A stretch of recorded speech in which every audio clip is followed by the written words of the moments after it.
ప్రభువైన యేసుక్రీస్తు నామంలో అందరికీ హృదయపూర్వక వందనములండి. ద్వితీయోపదేశ కాండము 32వ అధ్యాయము. ఆకాశ మండలమా చెవియొగ్గుము, నేను మాటలాడుదును. భూమండలమా నా నోటి మాట వినుము. నా ఉపదేశము వానవలే కురియును, నా వాక్యము మంచువలెను, లేతగడ్డి మీద పడు చినుకుల వలెను, పచ్చిక మీద కురియు వర్షము వలెను ఉండును. నేను యెహోవా నామమును ప్రకటించెదను. మన దేవుని మహాత్యమును కొనియాడుడి. ఆయన ఆశ్రయదుర్గముగా ఉన్నాడు. ఆయన కార్యము సంపూర్ణము, ఆయన చర్యలన్నీయు న్యాయములు. ఆయన నిర్దోషి అయి నమ్ముకొనదగిన దేవుడు, ఆయన నీతిపరుడు, యథార్థవంతుడు. వారు తమ్ము చెరుపుకొనిరి, ఆయన పుత్రులు కారు, వారు కళంకులు. మూర్ఖత గల వక్ర వంశము, బుద్ధిలేని అవివేక జనమా, ఇట్లు యెహోవాకు ప్రతీకారము చేయుదురా? ఆయన నిన్ను సృష్టించిన తండ్రి కాడా? ఆయనే నిన్ను పుట్టించి స్థాపించెను. పూర్వదినములను జ్ఞాపకము చేసుకొనుము, తరతరముల సంవత్సరములను తలంచుకొనుము. నీ తండ్రిని అడుగుము, అతడు నీకు తెలుపును. నీ పెద్దలను అడుగుము, వారు నీతో చెప్పుదురు. మహోన్నతుడు జనములకు వారి స్వాస్థ్యములను విభాగించినప్పుడు, నరజాతులను ప్రత్యేకించినప్పుడు, ఇశ్రాయేలీల లెక్కను బట్టి ప్రజలకు సరిహద్దులను నియమించెను. యెహోవా వంతు ఆయన జనమే, ఆయన స్వాస్థ్య భాగము యాకోబే. అరణ్య ప్రదేశములోను, భీకర ధ్వని గల పాడైన ఎడారిలోను వాని కనుగొని ఆవరించి పరామర్శించి తన కనుపాపను వలె వాని కాపాడెను. పక్షిరాజు తన గూడు రేపి తన పిల్లలపైని అల్లాడుచు రెక్కలు చాపుకొని వాటిని పట్టుకొని తన రెక్కల మీద వాటిని మోయునట్లు యెహోవా వానిని నడిపించెను. యెహోవా మాత్రము వాని నడిపించెను. అన్యుల యొక్క దేవుళ్లలో ఏ దేవుడును ఆయనతో కూడా ఉండలేదు. భూమి యొక్క ఉన్నత స్థలముల మీద వాని నెక్కించెను. పొలముల పంట వానికి తినిపించెను. కొండ బండ నుండి తేనెను, చెకుముకి రాతి బండ నుండి నూనెను అతనికి జుర్రించెను. ఆవు మజ్జిగను, గొర్రె మేకల పచ్చి పాలను, గొర్రె పిల్లల క్రొవ్వును, బాషాను పొట్టేళ్లను, మేకలను, గోధుమల మెరికల సారమును నీకిచ్చెను. నీవు త్రాగిన మద్యము ద్రాక్షల రసము. యెషూరును క్రొవ్విన వాడై కాలు జాడించెను. నీవు క్రొవ్వి బలిసి మందుడవైతివి. వాడు తన్ను పుట్టించిన దేవుని విడిచెను, తన రక్షణ శైలమును తృణీకరించెను. వారు అన్యుల దేవతల చేత ఆయనకు రోషము పుట్టించిరి, హేయకృత్యముల చేత ఆయనను కోపింపజేసిరి. వారు దేవత్వం లేని దయ్యములకు, తామెరుగని దేవతలకు, క్రొత్తగా పుట్టిన దేవతలకు, తమ పితరులు భయపడని దేవతలకు బలి అర్పించిరి. నిన్ను పుట్టించిన ఆశ్రయ దుర్గమును విసర్జించితివి, నిన్ను కనిన దేవుని మరచితివి. యెహోవా దానిని చూచెను. తన కుమారుల మీదను కుమార్తెల మీదను క్రోధపడెను, వారిని అసహ్యించుకొనెను. ఆయన ఇట్లనుకొనెను, నేను వారికి విముఖుడనై వారి కడపటి స్థితి ఏమగునో చూచెదను. వారు మూర్ఖ చిత్తము గలవారు, విశ్వాసము లేని పిల్లలు. వారు దైవము కాని దాని వలన నాకు రోషము పుట్టించిరి, తమ వ్యర్థ ప్రవర్తన వలన నాకు ఆగ్రహము పుట్టించిరి. కాబట్టి జనము కాని వారి వలన వారికి రోషము పుట్టింతును, అవివేక జనము వలన వారికి కోపము పుట్టింతును. నా కోపాగ్ని రగులు కొనును, పాతాళాగాధము వరకు అది దహించును. అది భూమిని దాని పంటను కాల్చును, పర్వతముల పునాదులను రవులబెట్టును. వారికి ఆపదలను విస్తరింపజేసెదను, వారి మీద నా బాణములన్నిటినీ వేసెదను. వారు కరవు చేత క్షీణించుదురు, మంట చేతను క్రూరమైన హత్య చేతను హరించిపోవుదురు. బురదలో ప్రాకు పాముల విషమును, మృగముల కోరలను వారి మీదికి రప్పించెదను.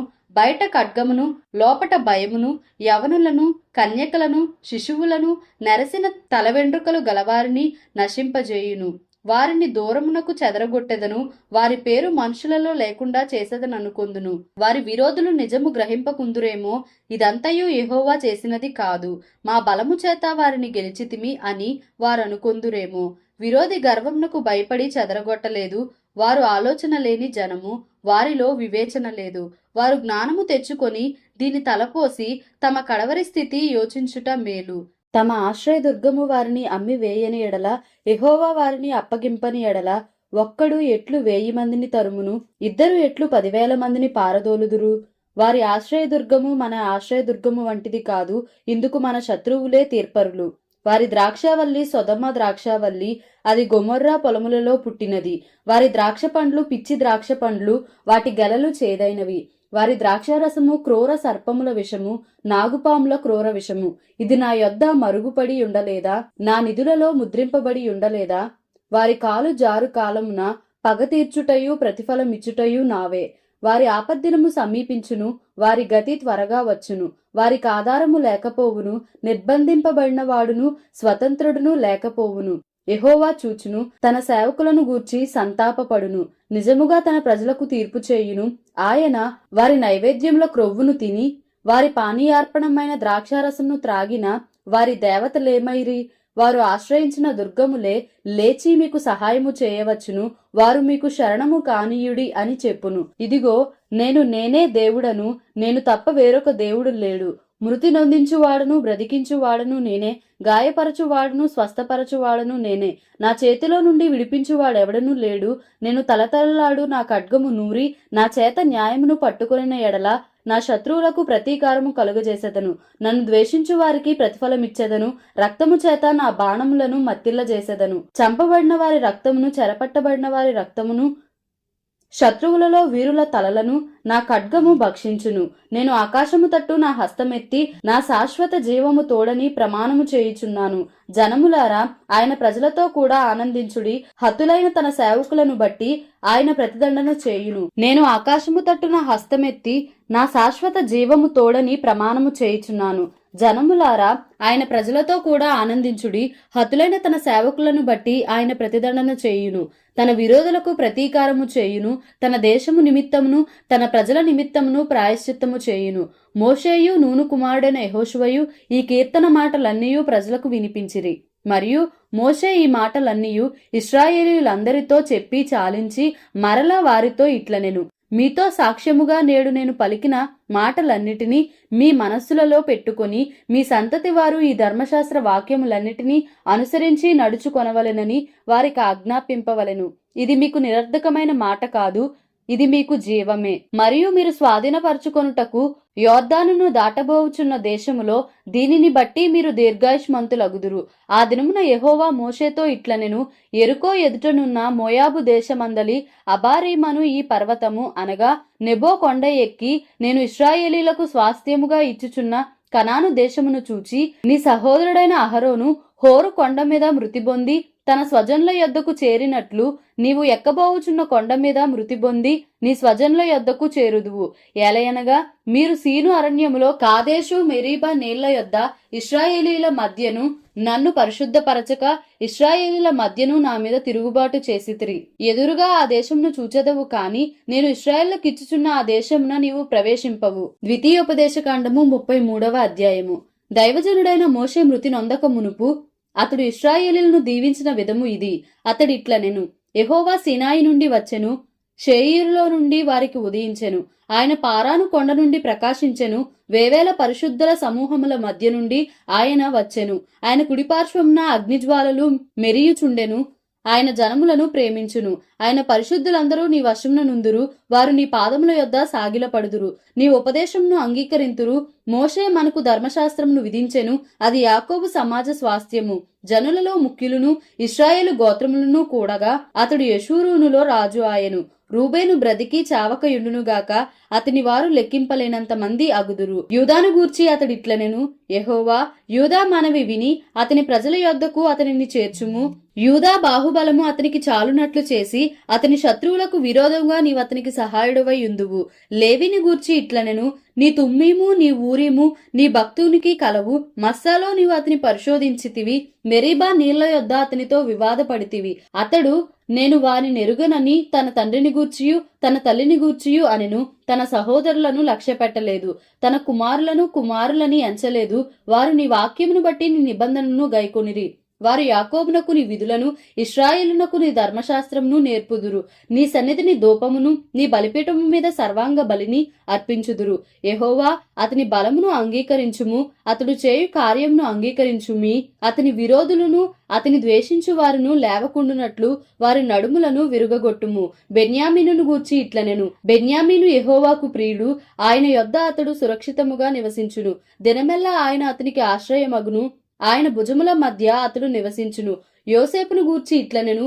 ఆకాశ పరమార్థముల వలన, మంచు వలన, క్రింద కృంగియున్న అగాధ జలముల వలన, సూర్యుని వలన కలుగు ఫలములోని శ్రేష్ఠ పదార్థముల వలన, చంద్రుడు పుట్టించు శ్రేష్ఠ పదార్థముల వలన, పురాతన పర్వతముల శ్రేష్ఠ పదార్థముల వలన, నిత్య పర్వతముల శ్రేష్ఠ పదార్థముల వలన, సంపూర్ణముగా ఫలించు భూమికి కలిగిన శ్రేష్ఠ పదార్థముల వలన యెహోవా అతని భూమిని దీవించును. పొదలో నుండిన వాని కటాక్షము యోసేపు తలమీదికి వచ్చును. తన సహోదరులలో ప్రఖ్యాతి నొందిన వాని నడినెత్తి మీదికి అది వచ్చును. అతని వృషభమునకు మొదట పుట్టిన దానికి ఘనత కలదు. అతని కొమ్ములు గురుపోతు కొమ్ములు, వాటి వలన అతడు భూమి అంతముల వరకు జనులను త్రోసివేయును. ఎఫ్రాయిము యొక్క 10,000ను మనష్షే యొక్క 1,000ను అలాగున నుందురు. జెబూలూను గూర్చి ఇట్లనెను, జెబూలూను, నీవు బయలువెళ్ళు స్థలమందు సంతోషించుము.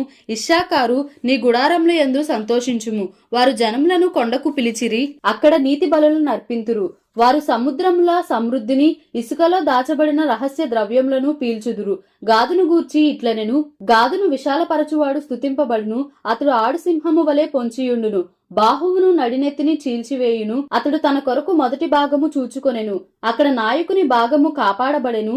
అతడు జనములోని ముఖ్యులతో కూడా వచ్చెను. యెహోవా తీర్చిన న్యాయమును జరిపెను. ఇశ్రాయేలీయుల యొద్ద యెహోవా విధులను ఆచరించెను. దానును గూర్చి ఇట్లనెను, దాను సింహపు పిల్ల, అది బాషాను నుండి దుమికి దాటును. నఫ్తాలిని గూర్చి ఇట్లనెను, కటాక్షము చేత తృప్తి పొందిన నఫ్తాలి, యెహోవా దీవెన చేత నింపబడిన నఫ్తాలి. పశ్చిమ దక్షిణ దిక్కులను స్వాధీనపరచుకొనుము. ఆషేరును గూర్చి ఇట్లనెను, ఆషేరు తన సహోదరుల కంటే ఎక్కువగా ఆశీర్వదింపబడును. అతడు తన సహోదరుల కంటే కటాక్షము నొందును. తన పాదములను తైలంలో ముంచుకొనును. నీ కమ్ములు ఇనుపవియు ఇత్తడివియునై యుండును. నీవు బ్రతుకు దినములలో నీకు విశ్రాంతి కలుగును. యెషూరును దేవుని పోలిన వాడెవడునూ లేడు. ఆయన నీకు సహాయము చేయుటకు ఆకాశ వాహనుడై వచ్చును. మహోన్నతుడై మేఘవాహనుడగును. శాశ్వతుడైన దేవుడు నీకు నివాస స్థలము. నిత్యముగా నుండు బాహువులు నీ క్రింద నుండును. ఆయన నీ ఎదుట నుండి శత్రువును వెళ్లగొట్టి నశింపజేయుమనెను. ఇశ్రాయేలు నిర్భయముగా నివసించును. యాకోబు ఊట ప్రత్యేకింపబడును. అతడు ధాన్య ద్రాక్షారసములు గల దేశములో నుండును. అతనిపై ఆకాశము మంచును కురిపించును. ఇశ్రాయేలు, నీ భాగ్యమెంత గొప్పది! యెహోవా రక్షించిన నిన్ను పోలిన వాడెవడు? ఆయన నీకు సహాయకరమైన కేడెము, నీకు ఔన్నత్యమును కలిగించు ఖడ్గము. నీ శత్రువులు నీకు లోబడినట్లుగా వారు వేషము వేయుదురు. నీవు వారి ఉన్నత స్థలములను త్రొక్కుదువు. ద్వితీయోపదేశకాండము 34వ అధ్యాయము. మోషే మోయాబు మైదానం నుండి ఎరుకో ఎదుటనున్న పిస్గా కొండ వరకు పోయి నెబో శిఖరమునకెక్కెను. అప్పుడు యెహోవా దాను వరకు, గిలాదు దేశమంతయు, నఫ్తాలి దేశమంతయు, ఎఫ్రాయిము మనష్షేల దేశమును, పశ్చిమ సముద్రము వరకు, యూదా దేశమంతయు, దక్షిణ దేశమును, సోయరు వరకు, ఈత చెట్లు గల ఎరుకో లోయ చుట్టూ మైదానమును అతనికి చూపించెను. మరియు యెహోవా అతనితో ఇట్లనెను, నీ సంతానమునకిచ్చెదనని అబ్రాహాము, ఇస్సాకు, యాకోబులకు నేను ప్రమాణము చేసిన దేశము ఇదే. కన్నులారా నిన్ను దాన్ని చూడనిచ్చితిని గాని నీవు నది దాటి అక్కడికి వెళ్ళకూడదు. యెహోవా సేవకుడైన మోషే యెహోవా మాట చొప్పున మోయాబు దేశంలో మృతి పొందెను. బెత్పయోరు ఎదుట మోయాబు దేశంలోనున్న లోయలో అతడు పాతి పెట్టబడెను. అతని సమాధి ఎక్కడనున్నదో నేటి వరకు ఎవరికీ తెలియదు. మోషే చనిపోయినప్పుడు 120 సంవత్సరముల ఈడు గలవాడు. అతనికి దృష్టి మాంద్యము లేదు, అతని సత్తువు తగ్గలేదు. ఇశ్రాయేలీలు మోయాబు మైదానములలో మోషేను బట్టి 30 దినములు దుఃఖము సలుపగా, మోషేను గూర్చిన దుఃఖము సలిపిన దినములు సమాప్తమాయెను. మోషే తన చేతులను నూను కుమారుడైన యెహోషువ మీద ఉంచి ఉండెను గనుక అతడు జ్ఞానాత్మ పూర్ణుడాయెను. కాబట్టి ఇశ్రాయేలీలు అతని మాట విని యెహోవా మోషేకు ఆజ్ఞాపించినట్లు చేసిరి. ఐగుప్తు దేశములో ఫరోకును అతని సేవకులకందరికిని అతని దేశం అంతటికిని ఏ సూచక క్రియలను మహత్కార్యములను చేయుటకు యెహోవా అతని పంపెనో వాటి విషయంలోను, ఆ బాహుబలం అంతటి విషయంలోను, మోషే ఇశ్రాయేలు జనులందరి కన్నుల ఎదుట కలుగజేసిన మహాభయంకర కార్యముల విషయములోను యెహోవాను ముఖాముఖిగా ఎరిగిన మోషే వంటి ఇంకొక ప్రవక్త ఇశ్రాయేలీలలో ఇది వరకు పుట్టలేదు. దేవుడి పరిశుద్ధ వాక్యంను మన వినికిడిలో దీవించి ఆశీర్వదించునుగాక. Amen. Please like, share and subscribe for more videos.